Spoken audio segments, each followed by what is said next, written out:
So, Assalamu alaikum to everybody. Such a pleasure coming back to IBA.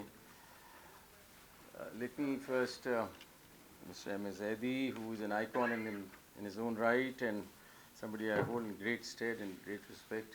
Such a pleasure coming out and meeting him.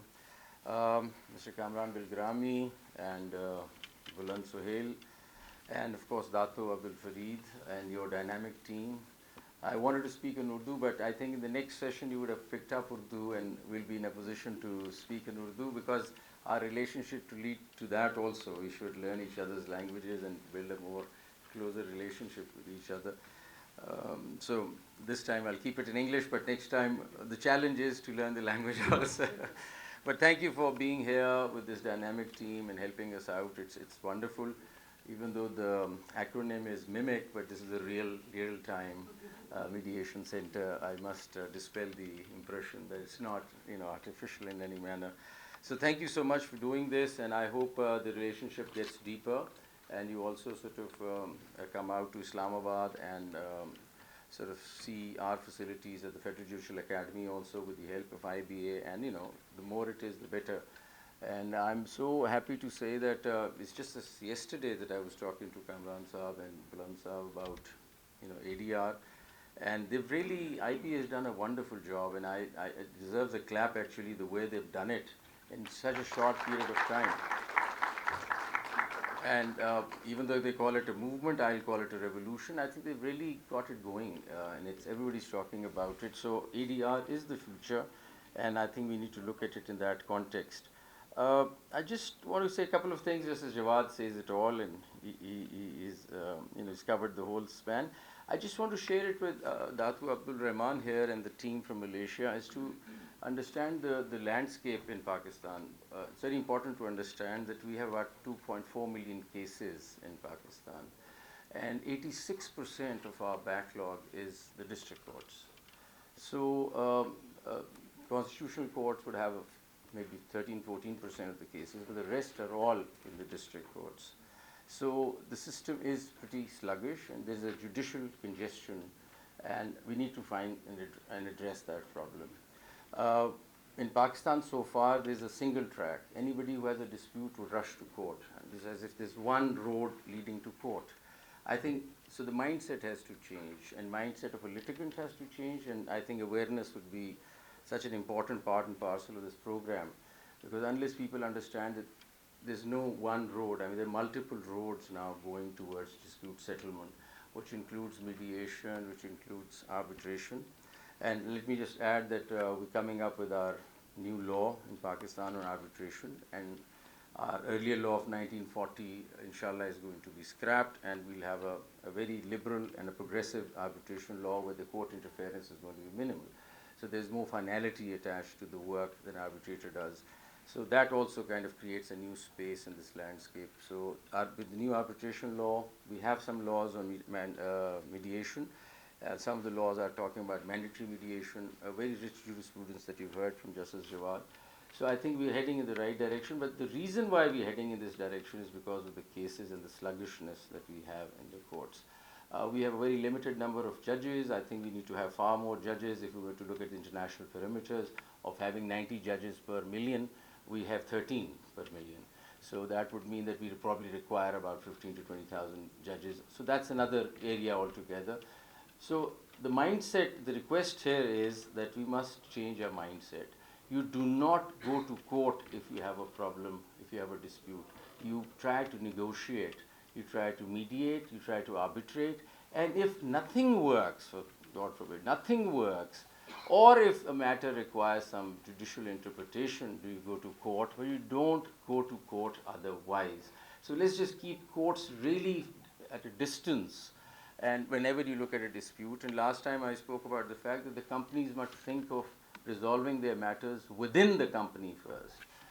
Look at their problems within their own inbuilt ADR system, and I think IBA is kind of working with companies on that account also to develop their own ADR system. If that doesn't work, and I was just talking to the Secretary General of OIC Arbitration Center, and he said, he added to this equation, and he said, let the companies first resolve it, and if the companies can't resolve it, then it goes to a sectoral ADR center which deals with that sector. For example, if it's a sugar company, then it goes to a sugar sector ADR center because they understand the problem, they understand their sector. So you do that, and then it comes out into the market in a private ADR center, leading to a court if need be. So I think that kind of a trajectory, that kind of those steps need to be built, and I think we're just very close to that with the support of IB and others. We are heading in that direction. That is just the correct way of doing it.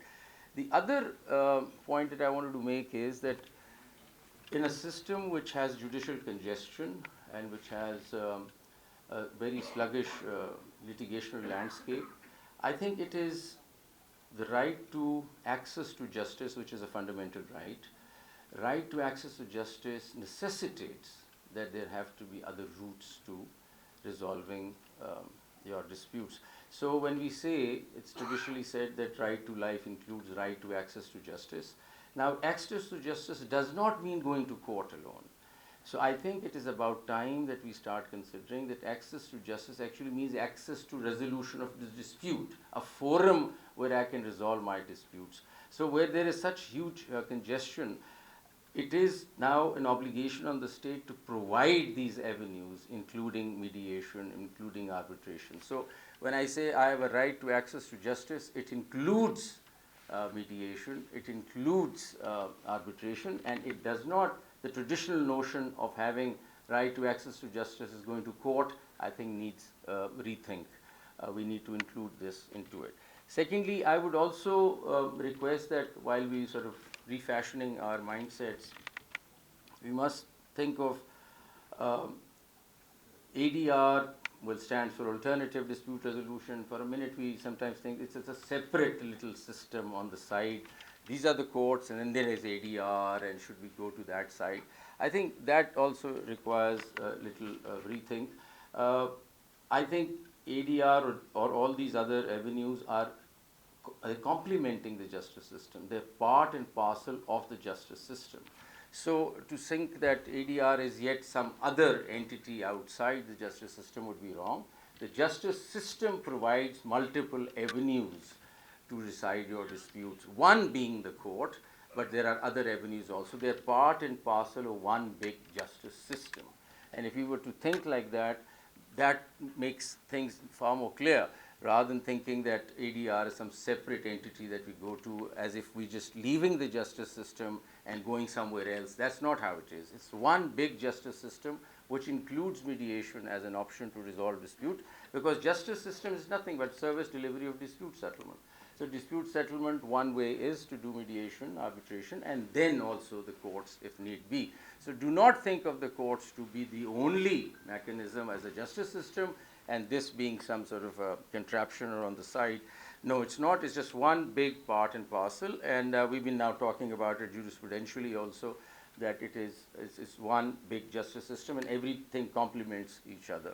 So my request would be that we must change our mindset and start looking at taking our disputes to mediation and arbitration rather than rushing to the courts, and the courts should come at the end. And I just want to quote this Sandra O'Connor's, who was from the Supreme Court, was at the Supreme Court of the United States, and she said going to courts should be the last recourse if there is nothing else left. I think that is the mindset change that we require, because either everybody just rushes to court, stay order le lo, ye kar lo, wo kar lo. That's not how economies run, that's not how countries run. Because if you were to look at today, if you were to examine the litigational culture today, it is nothing but bails and stay orders. I don't know, there are lawyers sitting here, very rare would you see a main case getting decided, because there's so many cases, there's so much rush in the courts that they're just doing quite work like bails and stay orders. So a country or a nation can't progress on the basis of stay orders and bails. We need to substantively decide. One other point that I wanted to make, which gives mediation a great philosophical value also compared to, in litigation you might lose out on a relationship. You might sever a relationship in litigation, because litigation could have any sort of results that But in mediation, you keep your relationships, and that's what I wanted to add, that we must think of a communal relationship must always stay and should not go away. You also realize that litigation has its own pitfalls. Lawyers are sitting here, and you understand that adjournments, strikes, I mean, very frankly, we talk about this amongst ourselves, that these are very chronic problems with litigation. So fixing litigation would be a big challenge, and maybe it is done at some stage, but it is very important to bring in this new system of ADR into the mainstream and think of it as a mainstream system. So that's all I wanted to say. I'm so happy that Dr. Abdul Fareed and his team is here with the Malaysian International Mediation Center. I invite them to come to Islamabad, visit the Supreme Court this time or next time, and also visit our Federal Judicial Academy, build linkages with that also. We look forward to working with you. I'm so happy that IBA has already reached out to you and are training people. Training is certainly a very essential component of this, because we've trained a number of judges in Pakistan earlier, and we are, inshallah, going for our first pilot ADR center, court annexed in Islamabad in a couple of months. And so judiciary's focus is to have a court annexed arbitration center, because we think we can easily migrate cases.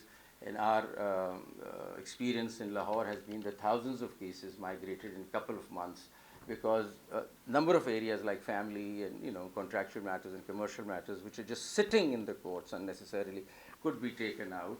So we clean up the litigational area. It helps the judicial system work.